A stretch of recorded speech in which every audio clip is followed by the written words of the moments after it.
হরে কৃষ্ণ, হরে রাম। আজকে আমি তোমাদের মাঝে আলোচনা করতে চলেছি হরে কৃষ্ণ মহামন্ত্র কীর্তন না করে অন্যরকম মন্ত্র কীর্তন করা যায় কিনা। বৈদিক শাস্ত্রে কলিযুগের মানুষকে হরে কৃষ্ণ মহামন্ত্র কীর্তন করতে নির্দেশ দেওয়া হয়েছে। চারি যুগের জন্য ভগবানের দিব্য তারক ব্রহ্মা নামের ভিন্নতা রয়েছে। যেমন সত্য যুগের মন্ত্র ছিল নারায়ণ পরা বেদা, নারায়ণ পরাক্ষরা, নারায়ণ পরা মুক্তি, নারায়ণ পরা গতি। ত্রেতা যুগের মন্ত্র ছিল রাম নারায়ণ তো মুকুন্দ মধুসূদন, কৃষ্ণ কেশব কংসহারে, হরে বৈকুণ্ঠ বামন। দ্বাপর যুগের মন্ত্র ছিল হরে মুরারে মধু কৈটব হারে, গোপাল গোবিন্দ মুকুন্দ সৌরে, যজ্ঞেশ নারায়ণ কৃষ্ণ বিশ্ব নিরাশ্রয়ং মাং জগদীশ রক্ষ।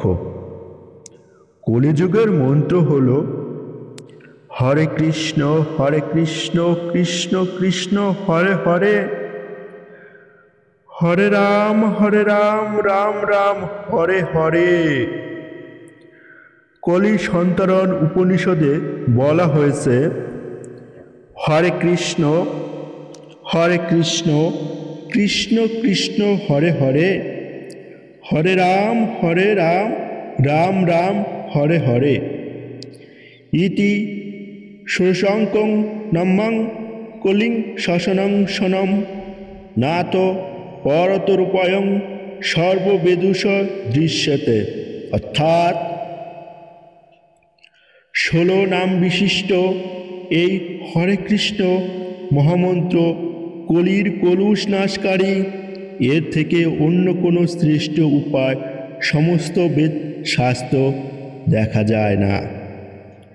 অগ্নিপুরাণে বলা হয়েছে হরে কৃষ্ণ মহামন্ত্র কীর্তন করতে করতে মানুষ কৃতজ্ঞ হবে, এতে কোনো সন্দেহ নেই। শ্রী চৈতন্য ভগবতে বলা হয়েছে হরে কৃষ্ণ কৃষ্ণ কৃষ্ণ হরে হরে, হরে রাম রাম রাম হরে হরে। প্রভু বলে কহিলাং এ মহামন্ত্র ইহা জপ গিয়া সবে করিয়া নিবন্ধ, ইহা হইতে সর্বসিদ্ধি হইবে সবার, সর্বক্ষণ বল ইথে বিধি নাহাই আর। শ্রী অনন্ত সংহিতা শাস্ত্রে নির্দেশ দেওয়া হয়েছে এই মহামন্ত্র বাদ দিয়ে ভক্তির সিদ্ধান্ত বিরুদক্ষ, রসাভাস দৃষ্ট মনগড়া ছড়া বাঁধানো পথ কখনোই অভ্যাস করা উচিত নয়।